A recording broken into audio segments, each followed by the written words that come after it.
All right, we want to talk a little bit about something that's new, kind of exciting. Hydrangea arborescence Flowerful is a new introduction from Bailey's. We're actually growing some. You can see behind me. This is mostly our spring crop. We have a little bit on right now for fall, but it's kind of dubbed the replacement for the old industry standard, which is Annabelle hydrangea.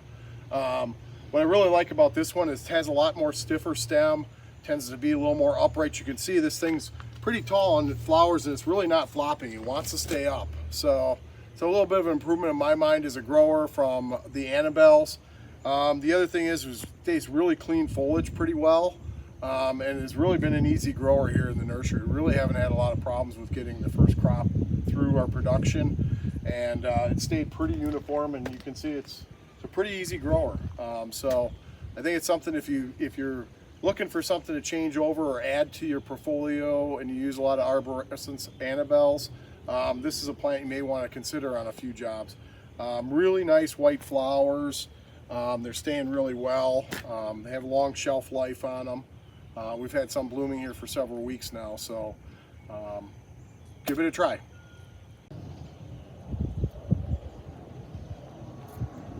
Hi, we stopped over at our pot and pot farm here, and I'm at a Acer's Jeffers Red.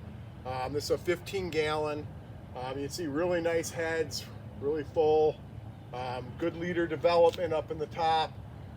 These had a couple trims this season, so looking really good. We got really good fruit systems on these, ready to go.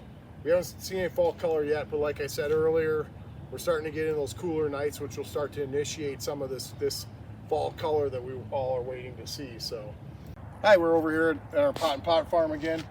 We got Malice Raspberry Spear, so nice upright version.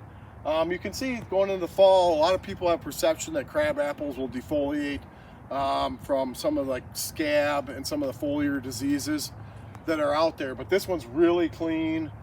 Does really well. We do have drips on here, but we do use overheads too, but we try to stay on the drips to keep them a little bit cleaner. One of the other things too is a lot of people are worried about fruit and a lot of the crab apples.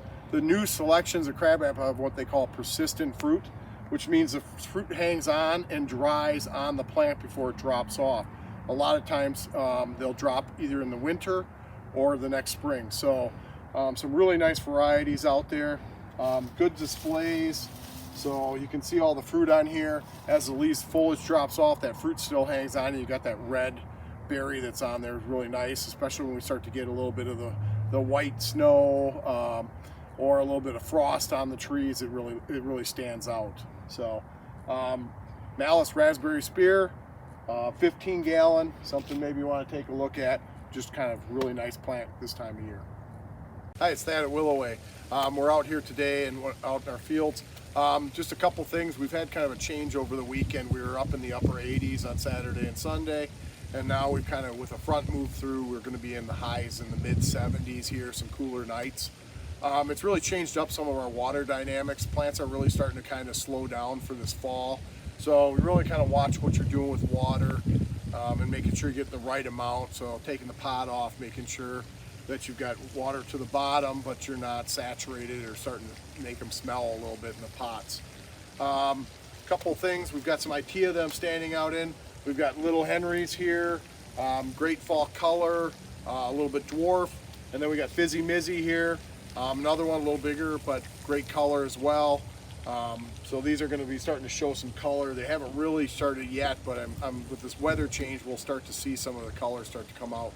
And we're going to shoot a little bit of some of the fall color plants that we have out on the farms. We moved over, we've got Menace Sequoia or Dawn Redwood. Really nice block here. They're sitting about 8 foot tall, so to the tip. So they grade out a little bit less, but great fall color, deciduous, so they're going to drop all the needles here. Really nice plants, trimmed, heavy, good bodies in them, and it's a real easy grower, especially if you have a little bit wet. But they don't necessarily need to be in a wet environment, so can grow in an upwards range. So we moved over, we're at Liquid Amber Slender Silhouette. I love the upright, the columnar form of this. Also, I kind of like it. I'm starting to gravitate a lot more towards yellows because we just don't see yellows in the landscape as much. But you can see it's got some fall color here, really nice. They're great plants. They're really healthy. 15 gallons here. They're well exceeding 8 foot. My fingertips 8 foot, so we're at about that 10-foot height on a lot of them, but they range from about 8 to 10 foot. Branch pretty low all the way to pretty much to the ground. There's some branching that's up at like 6 inches off, but staked with a bamboo rod and trained all the way up. So really nice plants. Great plant for if you had narrow space along the side of the house or off a corner where you're out a little bit, or you just need a little bit of like corner privacy. So there's a lot of different uses for this kind of plant, and it doesn't take up a lot of space. Hi, we moved a little bit further around, and just something to talk a little bit about is the Seringa dark purple bloomerang. One of the things about this plant is it does rebloom here, so you get a nice display in the spring, and then we're getting buds again, and you can see here as well, you know, that nice purple flower. So they will take a little bit of a break in the summer. Really nice plants, as you can see. I've got nice crops behind us here, so we've got lots to choose from.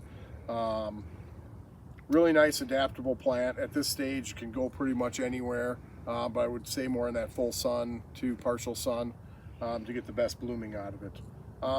Little note, we do trims on it, not this late in the year, but this does benefit a little bit from a little bit of trimming, light trimming, to keep it really nice and full. So